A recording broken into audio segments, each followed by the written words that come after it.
Marwari media आप देख रहे हैं। आज है 17 मार्च 2026 मंगलवार का दिन, हिंदू तिथि चैत्र माह की त्रयोदशी। नजर डाल लेते हैं आज की बड़ी खबरों पर। शुरुआत कर देते हैं दुनिया की बड़ी खबर के साथ। बड़ी खबर, अमेरिका, इजराइल और ईरान जंग का आज 18वां दिन है। इसी बीच जापान और ऑस्ट्रेलिया ने होर्मुज़ स्ट्रेट में वॉरशिप भेजने से इनकार कर दिया है। जापान के पीएम साने ताकाइची ने कहा है कि होर्मुज़ स्ट्रेट में गुजरने वाले तेल टैंकरों की सुरक्षा के लिए नौसेना भेजने का कोई इरादा नहीं है। ऑस्ट्रेलिया ने भी साफ कर दिया है कि वह होर्मुज़ में अपने युद्धपोत नहीं भेजेगा। अब देखिए, पश्चिमी एशिया में जारी संघर्ष और होर्मुज़ यानी कि जल डमरू मध्य के बाधित होने से अमेरिकी राष्ट्रपति डोनाल्ड ट्रंप पर चौतरफा दबाव पड़ रहा है। एक तरफ पश्चिमी एशिया में अमेरिका इजराइल के ठिकानों पर ईरानी हमले जारी है, तो दूसरी तरफ ट्रंप अब घरेलू मोर्चे पर भी घिरते नजर आ रहे हैं। अमेरिका का एक बड़ा तबका इस संघर्ष के खिलाफ है। हैरानी की बात तो यह है, इस मुश्किल समय में भी ट्रंप को अपने सहयोगी नाटो देशों की मदद नहीं मिल पा रही है। आगे बढ़ेंगे। देश की बहुत बड़ी खबर और बड़ी खुशखबरी, युद्ध के बीच भारतीय जहाज शिवालिक कतर से लिक्विफाइड पेट्रोलियम गैस यानी कि एलपीजी लेकर भारत आ गया है। यह जहाज गुजरात के मुद्रा पोर्ट पर पहुंच गया है और बड़ी खुशखबरी की बात यह है, जहाज लगभग 46,000 मीट्रिक टन एलपीजी लेकर भारत आया है। आपको बता दें, 14 मार्च को ईरान ने शिवालिक को होर्मुज़ स्ट्रेट से गुजरने की इजाजत दी थी। वहीं जहाज नंदा देवी और जग लाडकी आज भारत पहुंच सकता है। नंदा देवी जहाज में भी 46,000 टन एलपीजी लदा है। बहरहाल आगे बढ़ जाते हैं। राजस्थान से बहुत बड़ी खबर। राजस्थान में 15 अप्रैल से पहले पंचायत चुनाव कराने पर संकट नजर आ रहा है। ऐसा इसलिए क्योंकि ओबीसी आयोग की रिपोर्ट नहीं आने के चलते अभी तक आरक्षण तय नहीं हो सका है। चुनाव नहीं हुए तो इसका खामियाजा हजारों पंचायतों को भुगतना पड़ सकता है, क्योंकि केंद्रीय वित्त आयोग से मिलने वाला 1900 करोड़ का फंड अटक सकता है। वहीं अब राजस्थान सरपंच संघ के प्रवक्ता रफीक पठान का भी कहना है कि वर्तमान में अप्रैल से पहले चुनाव होना संभव नहीं लग रहा है। ऐसे में केंद्रीय वित्त आयोग से मिलने वाला फंड अटक सकता है।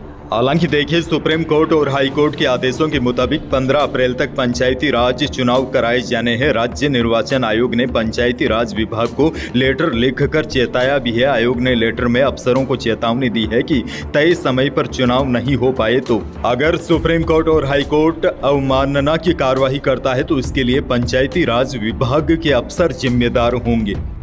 आगे बढ़ेंगे। एक और बड़ी खबर, मुख्यमंत्री भजनलाल शर्मा ने सोमवार को डूंगरपुर के वेणेश्वर धाम में राजस्थान जनजातीय गौरव दिवस में शिरकत करते हुए 1902 करोड़ रुपए से अधिक के विकास कार्यों का शिलान्यास और लोकार्पण किया। बालिकाओं को स्कूटी वितरित भी की। इससे पहले उन्होंने वाल्मीकि और हरि मंदिर में दर्शन कर प्रदेश की सुख समृद्धि की मंगल कामना की। राजस्थान के डूंगरपुर जिले स्थित आस्था के प्रमुख केंद्र बेणेश्वर धाम में मुख्यमंत्री भजनलाल शर्मा ने जनजातीय समाज के विकास और सम्मान को लेकर बड़ा संदेश दिया। मुख्यमंत्री ने कहा, राजस्थान की प्रगति में जनजातीय समाज का योगदान बेहद अहम रहा है। सरकार जनजातीय क्षेत्रों के सर्वांगीण विकास के लिए पूरी गंभीरता से काम कर रही है। शिक्षा, स्वास्थ्य, रोजगार, बुनियादी ढांचे को मजबूत बनाने के लिए लगातार योजनाएं लागू की जा रही है।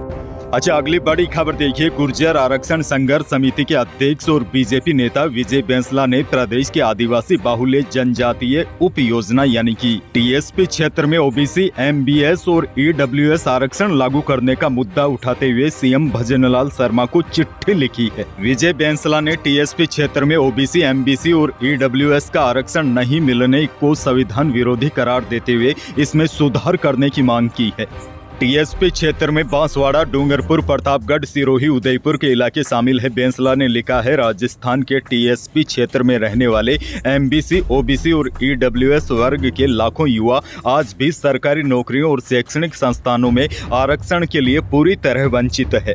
जैसलमेर से बड़ी खबर। जैसलमेर में दुर्लभ बिल्ली केकरेल को मारकर जला दिया। आरोपियों ने इसका वीडियो बनाकर सोशल मीडिया पर भी शेयर किया। वीडियो सामने आने के बाद वन विभाग ने सोमवार दोपहर करीब 3 बजे वन्य जीव अधिनियम के तहत 3 आरोपियों को गिरफ्तार किया है। मामला भारत पाकिस्तान बॉर्डर से सटे साहेगढ़ इलाके का है। पूछताछ में आरोपियों ने बताया कि 2 दिन पहले जंगली जानवर ने हमारे 50 मवेशियों को मार डाला था। ऐसे में हमने उसके पैरों के निशान का पीछा किया। जब बिल्ली दिखी तो उसके पीछे दौड़ी बिल्ली खुद ही भाग भाग कर मर गई। दरअसल आपको बता दूं, केरकेल बिल्ली धीरे धीरे विलुप्त होने के कगार पर है। पहले यह भारत के कई राज्यों में पाई जाती थी, लेकिन अब इसकी संख्या पूरे भारत में लगभग 50 के आसपास ही बची है और राजस्थान में तो यह बिल्ली अब केवल जैसलमेर में ही पाई जाती है। एक और बड़ी और काम की खबर, रबी विपणन वर्ष 2026 और 27 के अंतर्गत कृषि जिन्स सरसों और चना की समर्थन मूल्य पर खरीद हेतु पंजीकरण प्रक्रिया दिनांक 20 मार्च 2026 से प्रारंभ की जा रही है। पंजीकृत किसानों से इन फसलों की खरीद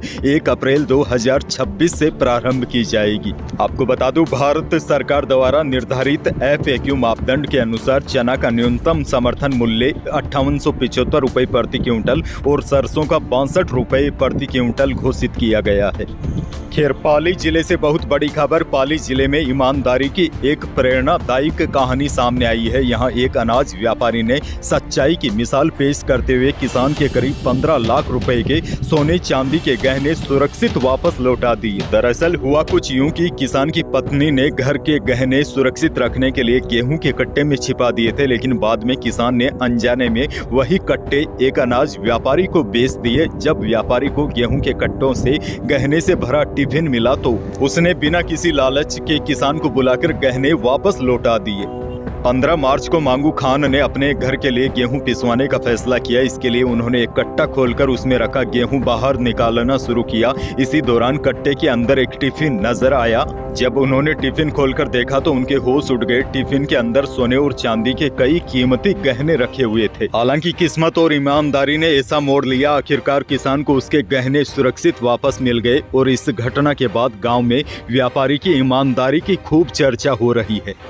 बाड़मेर से बड़ी खबर, बाड़मेर के सरकारी स्कूल की क्लास में अचानक पंखा गिर गया। हादसे में 2 स्टूडेंट घायल हो गए। प्रार्थना सभा के बाद बच्चे क्लास में पहुंचे थे। इसी दौरान हुक सहित पंखा दोनों बच्चों के सिर पर गिर गया। घटना के बाद क्लास में अफरा तफरी मच गई। स्कूल स्टाफ व आसपास के लोग दोनों बच्चों को बाड़मेर के सरकारी जिला अस्पताल पहुँचाया, जहाँ उनका इलाज जारी है। वहीं पीड़ित बच्चे की मां ने बताया, इस पूरे मामले में स्कूल के टीचर्स की लापरवाही है, उन्हें ध्यान रखना चाहिए था। हमें क्या पता कि स्कूल में पंखा सही है या नहीं। जैसलमेर से बड़ी खबर, जैसलमेर जिले के लाठी गांव के पास रेलवे ट्रैक पर रविवार देर रात पोखरण जा रही लीलन एक्सप्रेस की चपेट में आने से 6 ऊंटों की मौत हो गई। हादसे के बाद 2 ऊंट ट्रेन के इंजन के नीचे फंस गए, जिन्हें निकालने में रेलवे कर्मचारियों को काफी मशक्कत करनी पड़ी। अब देखिए, रेगिस्तान का जहाज कहे जाने वाले ऊंटों का बुरा समय चल रहा है। एक ओर तो इनकी संख्या लगातार धीरे धीरे घट रही है, दूसरी ओर सड़क और अनहोनी दुर्घटनाएं उनके जीवन पर कहर ढा रही है। अच्छा, अनाज मंडियों के भाव की बात की जाए तो बीकानेर की अनाज मंडी में गेहूं का भाव अधिकतम 2800 रुपए रहा। सरसों बिकी न्यूनतम 5500, अधिकतम 6281 रुपए और पीली सरसों का भाव रहा अधिकतम 8500 रुपए प्रति क्विंटल। बीकानेर में इसबगोल का न्यूनतम भाव रहा 11,000 और अधिकतम रहा 12,600 रुपए। जीरा बिका 18,000 से 19,800 रुपए प्रति क्विंटल। जोधपुर की मंडी में इसबगोल का भाव रहा अधिकतम 13,000 रुपए। वहीं जोधपुर की मंडी में सौंफ का भाव रहा अधिकतम 8500 रुपए। सरसों बिकी 5500 से 6,000 रुपए और जीरा बिका 18,000 से 20,800 रुपए। मौसम को लेकर भी बहुत बड़ी अपडेट आपको दे दूं। प्रदेश में 2 दिन बारिश और ओले गिरने के बाद गर्मी कम हो गई है। सोमवार को राज्य के कुछ शहरों में अधिकतम तापमान सामान्य से नीचे दर्ज हुआ। गंगानगर, हनुमानगढ़ में अधिकतम तापमान 30 डिग्री से कम रहा। रात में भी ठंडक बढ़ने से कुछ शहरों में न्यूनतम तापमान 15 डिग्री से नीचे आ गया। मौसम विज्ञान केंद्र जयपुर ने राज्य में 17 मार्च को मौसम साफ रहने और 18 मार्च को यानी कि कल से एक मजबूत सिस्टम एक्टिव होने की संभावना जताई है। इस मौसमी तंत्र का प्रभाव 20 मार्च तक रहने की संभावना है। इसके असर से प्रदेश के अधिकांश हिस्सों में बादल छाने के साथ हल्की बारिश, आंधी और कुछ जगहों पर ओले गिरने की संभावना है। 18 मार्च को कुल 8 जिलों में बारिश का अलर्ट जारी किया गया है।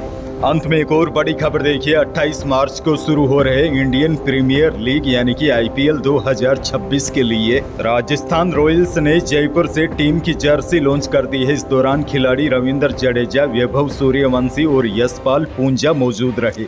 इस बार IPL में राजस्थान रॉयल्स की टीम नए रंग में खेलती नजर आएगी। पिंक थीम में नजर आने वाली टीम अब नीले रंग की जर्सी में नजर आएगी। तो यही थी प्रदेश और देश की आज की बड़ी और महत्वपूर्ण खबरें। वीडियो को लाइक करना बिल्कुल न भूलिए और चैनल पर नए हैं तो सब्सक्राइब जरूर कीजिए ताकि आप अपडेट रहे बड़ी और काम की खबरों से। धन्यवाद।